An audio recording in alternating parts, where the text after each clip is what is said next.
Sister Rosetta Tharpe by J.P. Miller, illustrated by Markia Janai. Table of contents, Up to the Sky, Making Her Name, Precious Memories, Timeline, Glossary, Index. Up to the Sky.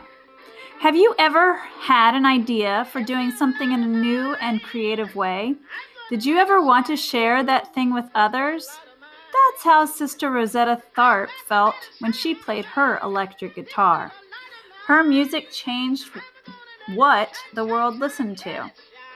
Rosetta stepped onto the stage of Carnegie Hall in New York City. Her fingers held the guitar pick tightly. She lifted her head and began singing Up to the Sky. Incredible sounds came from her guitar.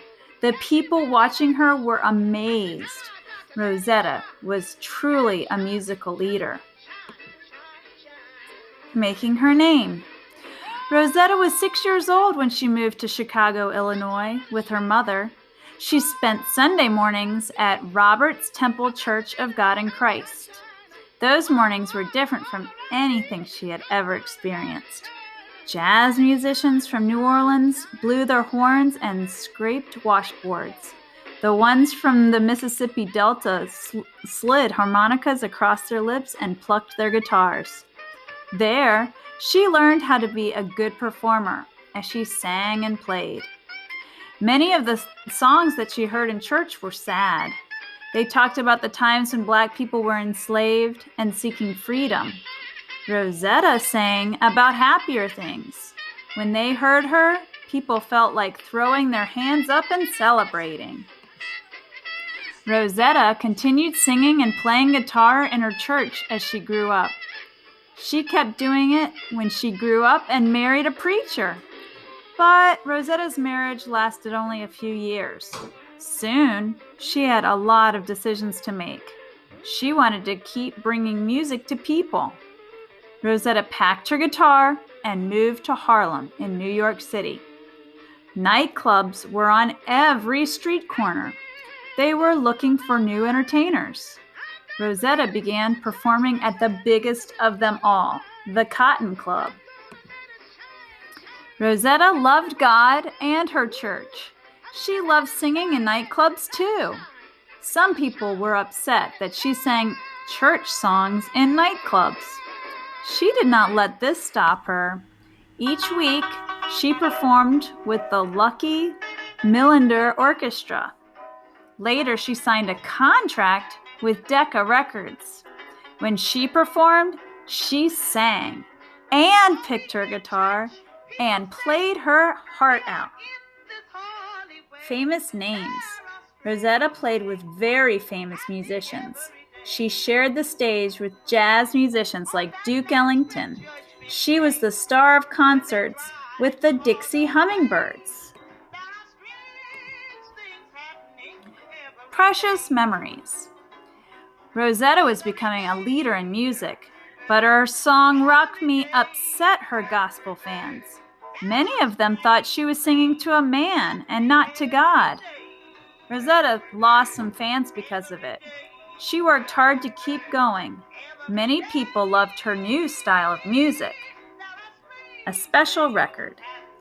Rosetta recorded a song called Strange Things Happening Every Day in 1944.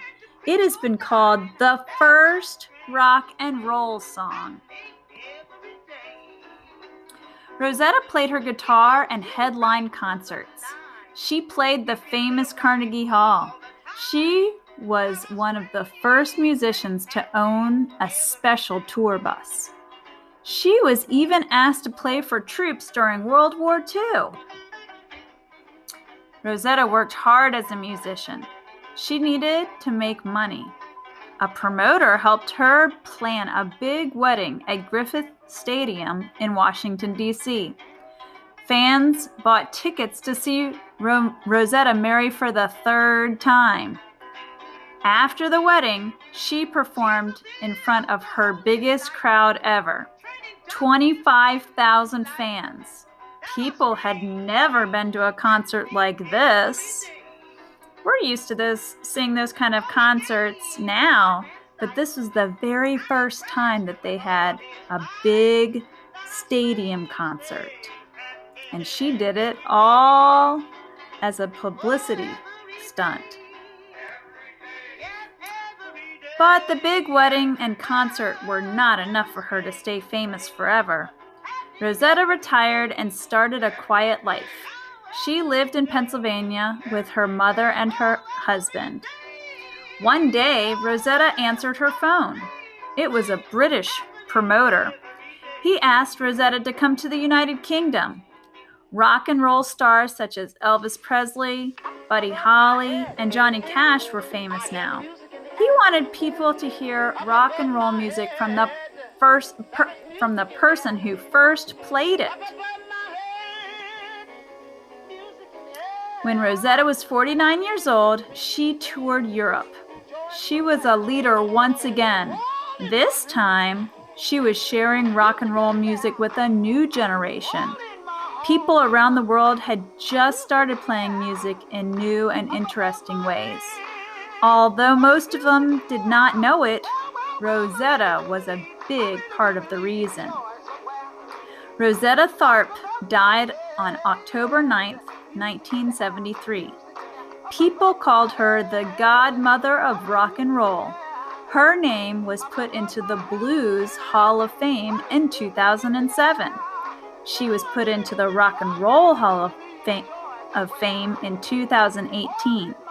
She had always been a leader. Now people would know about her. All this new stuff they call rock and roll? Well, I've been playing that for years, Sister Rosetta Tharpe said. And here's the timeline. She was born Rosetta Newben in 1915. And then in 1921, she moves to Chicago and starts singing in church. In the 30s and 40s, she traveled with her mother throughout Chicago and the South. Her mother preached, and Rosetta sings and plays the guitar. In 36 and 37, Rosetta travels to Miami, Florida with her husband and preaches. He preaches and she sings. She is given the chance to sing on a local radio station. In 38, she becomes a singer at the Cotton Club in Harlem, and she signs a record deal. In 1944, she releases the song Strange Things Happening Every Day. It becomes #1 hit on the charts. Rosetta meets duet partner and companion Marie Knight. The two of them travel the country together performing. She appears on television at Perry Como's Supper Club in 1950. In 1958 and 60, she starts her European tour, and she travels all around to Great Britain, France, Germany, and Scandinavia. In the 60s, she makes guest host appearance on the TV show Gospel Time. In 1967, she performs at the Newport Folk Festival in Virginia. Newport, where do you think that is? In Newport News. Rosetta dies on October 9th in Philadelphia, Pennsylvania. You know what? Let's back up a little bit. Did you know that she actually used to live in Richmond, Virginia? So in the 50s and 60s, she lived, when she was doing her tour, at that time, she actually lived in Richmond. Okay, let's go back. Rosetta, in 1998, is honored by the U.S. Postal Service with a stamp. In 2007, she's put into the Blues Hall of Fame. In 2008, the governor of Pennsylvania makes January 11th Rosetta Tharpe Day. In 2011, a historical marker is placed in front of her Philadelphia home. In 2017, Rosetta is put into the Rock and Roll Hall of Fame as an early influencer. In 2018, the highway between Rosetta's hometown in Arkansas is named Sister Rosetta Tharpe Highway.